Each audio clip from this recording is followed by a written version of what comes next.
Napoleon Bonaparte, as he signed himself until reaching adulthood, was born in Ajaccio, one of the larger cities on the Mediterranean island of Corsica, just before noon on Tuesday, August 15, 1769. My mother, Letizia, he would later recount, was returning from church to our home when she felt labor pains and barely had time to enter the house when I came into the world, not on a bed, but on a carpet. The name chosen by his parents was uncommon, but not entirely unknown, appearing, among other places, in Machiavelli's Florentine Histories, and one of his uncles bore the name. Members of the Buonaparte family were landowners living in the region between Florence and Livorno. A Florentine adopted this surname in 1261.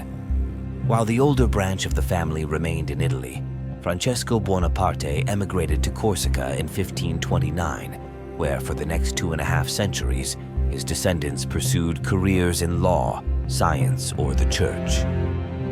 At the time of Napoleon's birth, his family occupied a somewhat undefined social sphere between the wealthy bourgeoisie, haute bourgeoisie, and a very modest nobility.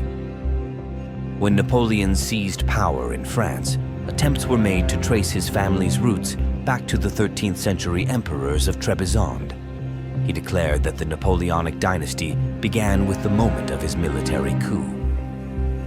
Some genealogists seek the origins of my family in the times of the biblical flood, he once said in a conversation with the Austrian diplomat Prince Clemens von Metternich. But there are also those who claim that I am a plebeian. The truth lies in between. The Bonapartes are a good Corsican family, little known because until now we have hardly left our island, but much better than all those buffoons who elevate themselves to slander us. This was one of those rare occasions when Napoleon acknowledged his Italian heritage, claiming descent from ancient Romans. I come from a race that establishes empires.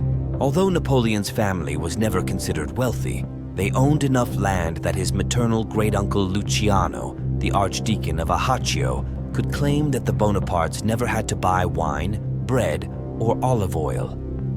To this day, one can see the millstones used for grinding grain in the basement of the grand 3-story Casa Bonaparte on St. Charles Street in Ajaccio, where his family had resided since 1682. Napoleon's parents had a second home in the countryside, some property in at least 3 other towns, a flock of sheep, and a vineyard. In their Ajaccio home, they also employed a nanny for the children, a maid, and a cook. "There is no wealth in Corsica," wrote his older brother Joseph many years later, "and wealthier individuals barely have 20,000 livres in savings, but since everything is relative, our estate was among the most significant in Ajaccio." Young Napoleon shared this view, adding that luxury is unhealthy in Corsica. In 1765, 4 years before Napoleon's birth, Scottish lawyer and writer James Boswell visited the island and was enchanted by it. "Ajaccio is the most beautiful city in Corsica," he later wrote. "It has many lovely streets and beautiful gardens, as well as the palace of the Genoese governor. The city's inhabitants are the most distinguished people on the island because they have long maintained frequent contacts with the French." 3 years later, the Corsicans, about 140,000 in total, mostly peasants, would enter much closer relations with the 28 million inhabitants of France than the majority of them desired. For over 2 centuries, Corsica had been formally ruled by the Italian city-state of Genoa. However, the Genoese never tried to extend their control beyond the coastal cities to the mountainous areas that occupied nearly 2/3 of the island, where the Corsicans fiercely guarded their independence. In 1755, the charismatic Corsican leader Pasquale Paoli declared the establishment of an independent republic on the island, secured by the victory of local rebels over the Genoese army in the Battle of Ponte Novo in 1763. Corsicans affectionately called Paoli il Babu, Daddy. During his rule, he reformed finances, education, and the legal system on the island, built roads, established a printing press, and managed to bring relative harmony among the competing powerful local families. Young Napoleon revered Paoli as a legislator, reformer, and truly benevolent dictator, The Genoese knew they would not regain control of Corsica without a fight, but they were not particularly eager for one. Therefore, in January 1768, they reluctantly decided to sell the island to King Louis XV of France for the sum of 40 million francs. The French Minister of Foreign Affairs, the Duke of Choiseul, appointed Corsican Matteo Buttafuoco as the island's administrator. Paoli, of course, disagreed with this decision, and the French sent a 30,000-strong army led by the stern Count de Vaux to the island, which effectively quelled the Corsican rebellion. Soon after, Buttafuoco was replaced by the Frenchman Count de Marbeuf.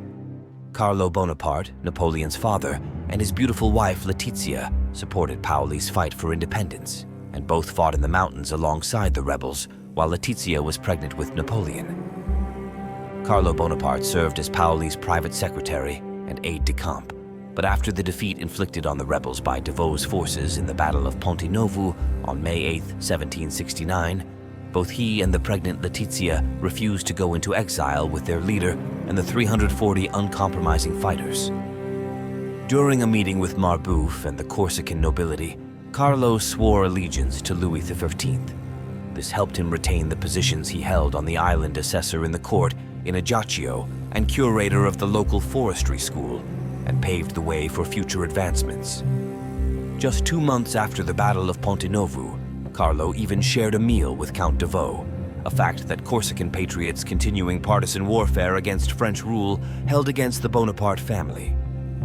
Hundreds of them were to perish in sporadic skirmishes with the French over the next 2 decades, although major clashes were rare after the mid-1770s. He became a good Frenchman, wrote Joseph Bonaparte about his father Carlo, recognizing the immense benefits that his country derives from its association with France. French rule in Corsica turned out to be relatively mild.